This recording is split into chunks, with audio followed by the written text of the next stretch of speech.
مصطفیٰ دختر مصطفیٰ لاڈلی فاطمہ گلشن مجتبیٰ کی کلی فاطمہ. نحمده ونصلي على رسوله الكريم اما بعد فاعوذ بالله من الشیطان الرجیم بسم اللہ الرحمن الرحیم. معزز سامعات السلام علیکم ورحمۃ اللہ وبرکاتہ. آج ہم ایسی قرآن پاک کی ایک ایسی عظیم آیت کے متعلق بات کریں گے جس کو قرآن پاک کی تمام آیتوں کا سردار بتلایا گیا ہے اور جس کو اعظم آیت کتاب اللہ فرمایا گیا ہے.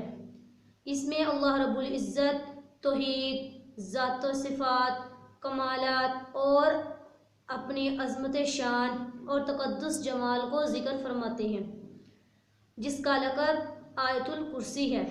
اسے آیت الکرسی کہتے ہیں. آیت الکرسی کی فضائل و برکات بہت زیادہ حدیث مبارکہ میں آئے ہیں.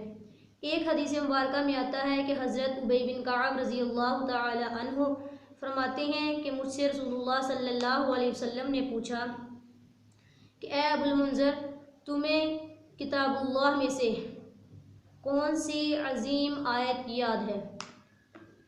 میں نے کہا اللہ اور اس کے رسول صلی اللہ علیہ وسلم بہتر جانتے ہیں. پھر رسول اللہ صلی اللہ علیہ وسلم نے پوچھا کہ اے ابو المنذر، تمہیں قرآن پاک میں سے کون سی آیت یاد ہے؟ میں نے کہا اللہ لا الہ الا ہو.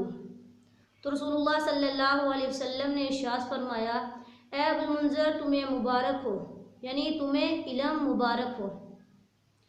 اس کے علاوہ حضرت عائشہ رضی اللہ تعالی عنہ فرماتی ہیں کہ ایک آدمی نے نبی پاک صلی اللہ علیہ وسلم سے عرض کی یا رسول اللہ صلی اللہ علیہ وسلم، میرے گھر میں خیر و برکت نہیں ہے.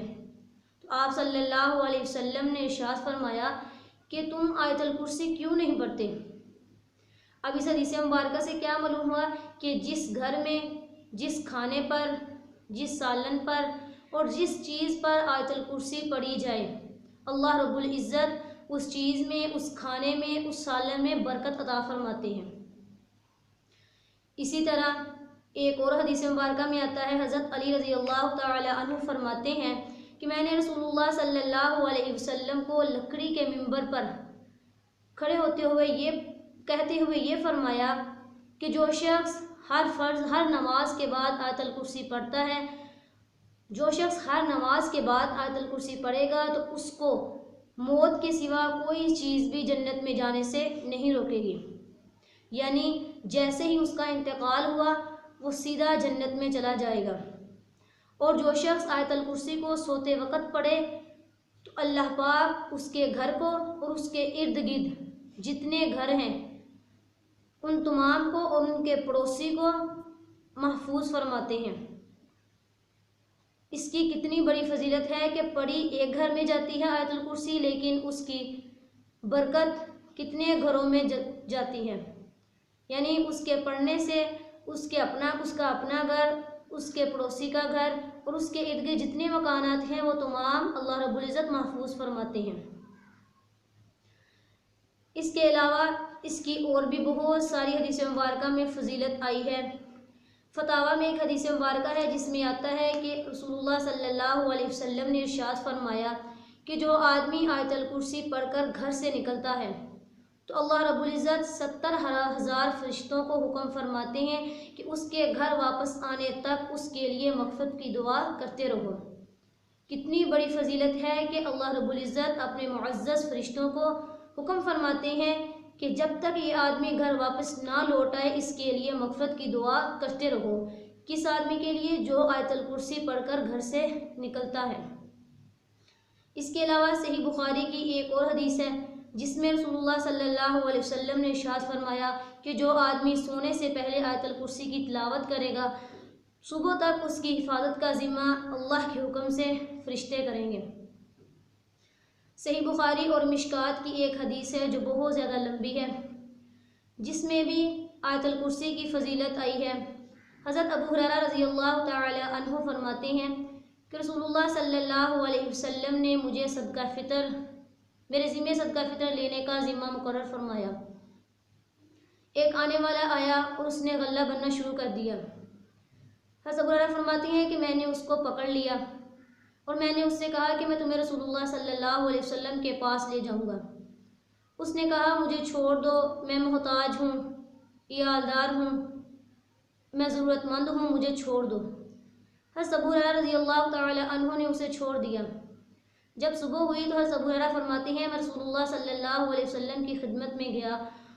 میں نے عرض کیا یا رسول اللہ، آپ صلی اللہ علیہ وسلم نے پوچھا ابو ہریرہ تمہارے قیدی رات کی قیدی کا کیا ہوا؟ تو میں نے کہا یا رسول اللہ صلی اللہ علیہ وسلم، اس نے مجھ سے کہا کہ میں محتاج ہوں، مجھے اس پر رحم آ گیا تو میں نے اسے چھوڑ دیا۔ تو رسول اللہ صلی اللہ علیہ وسلم نے فرمایا اے ابو ہریرہ اس نے جھوٹ بولا تھا، وہ پھر آئے گا۔ حضرت ابو ہریرہ فرماتے ہیں میں اس کا انتظار کرتا رہا یہاں تک کہ وہ آ گیا اور اس نے پھر غلہ بننا شروع کر دیا۔ میں نے پھر اس کو پکڑ لیا، اس نے پھر مجھ سے کہا کہ میں محتاج ہوں، میں ضرورت مند ہوں، میں عیالدار ہوں، مجھے چھوڑ دو۔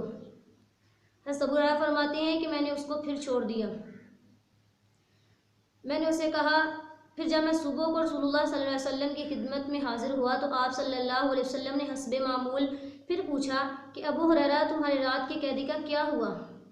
تو میں نے پھر رسول اللہ صلی اللہ علیہ وسلم سے کہا یا رسول اللہ صلی اللہ علیہ وسلم، اس نے مجھ سے محتاجی کا واسطہ مجھے دیا اور مجھے اس پر رحم آ گیا اور میں نے اس کو چھوڑ دیا۔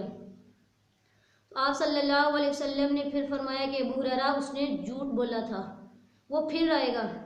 اور میں نے اس بات کا یقین کر لیا کیونکہ یہ بات رسول اللہ صلی اللہ علیہ وسلم نے فرمائی تھی۔ میں اس کا انتظار کرتا رہا، وہ پھر آیا اور اس نے غلہ بننا شروع کر دیا۔ میں نے اس کو پھر پکڑ لیا اور میں نے اس کو کہا کہ میں آج ضرور تمہیں رسول اللہ صلی اللہ علیہ وسلم کے پاس لے کر جاؤں گا۔ تو اس نے کہا کہ تم مجھے چھوڑ دو اور میں تمہیں ایسے چند کلمات بتلاتا ہوں جس سے اللہ تعالیٰ تمہیں نفع دے گا۔ وہ کلمات یہ ہیں کہ جب تم رات کو سونے لگو تو آیت الکرسی پڑھ کر سویا کرو، اللہ تعالیٰ تمہاری حفاظت فرمائے گا اور صبح تک یہ آیت اللہ کی طرف سے تمہاری نگہبانی کرے گی، اور یہ آیت پڑھنے سے شیطان تمہارے پاس بھی نہیں آئے گا۔ حضرت ابو ہریرہ فرماتے ہیں کہ میں نے اس کو چھوڑ دیا۔ جب صبح ہوئی تو میں رسول اللہ صلی اللہ علیہ وسلم کی خدمت میں حاضر ہوا تو آپ صلی اللہ علیہ وسلم نے حسب معمول کے مطابق پھر پوچھا کہ اے ابو ہریرہ تمہاری رات کی قیدی کا کیا ہوا؟ میں نے کہا یا رسول اللہ صلی اللہ علیہ وسلم، اس نے مجھ سے چند کلمات بتلائے تھے اس لیے میں نے اس کو چھوڑ دیا۔ تو آپ صلی اللہ علیہ وسلم نے ارشاد فرمایا کہ اے ابو ہریرہ اس نے رات کو آیت الکرسی پڑھ کر سونے والی جو بات کہی ہے وہ بالکل سچ کہی، حالانکہ وہ بہت جھوٹا ہے۔ پھر آپ صلی اللہ علیہ وسلم نے حضرت ابو ہریرہ رضی اللہ تعالی عنہ سے پوچھا کہ اے ابو ہریرہ کیا تم جانتے ہو کہ تینوں راتوں میں آنے والا وہ شخص کون تھا؟ تو حضرت ابو ہریرہ رضی اللہ تعالی عنہ نے فرمایا یا رسول اللہ میں نہیں جانتا۔ تو آپ صلی اللہ علیہ وسلم نے ارشاد فرمایا کہ وہ شیطان تھا جو تینوں رات آیا تھا۔ اس طرح اس کے علاوہ اور بھی بہت ساری حدیث مبارکہ میں اس کے فضائل آئے ہیں، اس لیے ان فضائل کو مد نظر رکھتے ہوئے ہر مسلمان کو چاہیے کہ وہ اس آیت الکرسی کو یاد کرے اور ہر فرض نماز کے بعد اس کو پڑھے۔ خاص کر نمازی کے لیے یہ بہت ہی ضروری ہے اس کو ہر فرض نماز کے بعد پڑھنا، کیونکہ فرض نماز کے بعد پڑھنے کی جو فضیلت ہے وہ بہت زیادہ حدیث مبارکہ میں آئی ہے۔ ایک حدیث مبارکہ میں آتا ہے کہ آپ صلی اللہ علیہ وسلم نے ارشاد فرمایا کہ جو آدمی فرض نماز کے بعد آیت الکرسی پڑھ لیتا ہے تو وہ دوسری نماز تک اللہ رب العزت کی حفاظت میں رہتا ہے۔ یعنی جو آدمی فرض نماز کے بعد آیت الکرسی پڑھتا ہے تو وہ ایک نماز سے دوسری نماز تک اللہ رب العزت کی حفاظت میں رہتا ہے۔ درمیان میں جو وقت ہے اس سارے وقت میں وہ اللہ رب العزت کی حفاظت میں رہتا ہے۔ تو اللہ رب العزت تمام مسلمان بہنوں کو، مسلمان بھائیوں کو آیت الکرسی یاد کرنے اور ہر فرض نماز کے بعد پڑھنے کی توفیق عطا فرمائے۔ وما علینا الا البلاغ المبین۔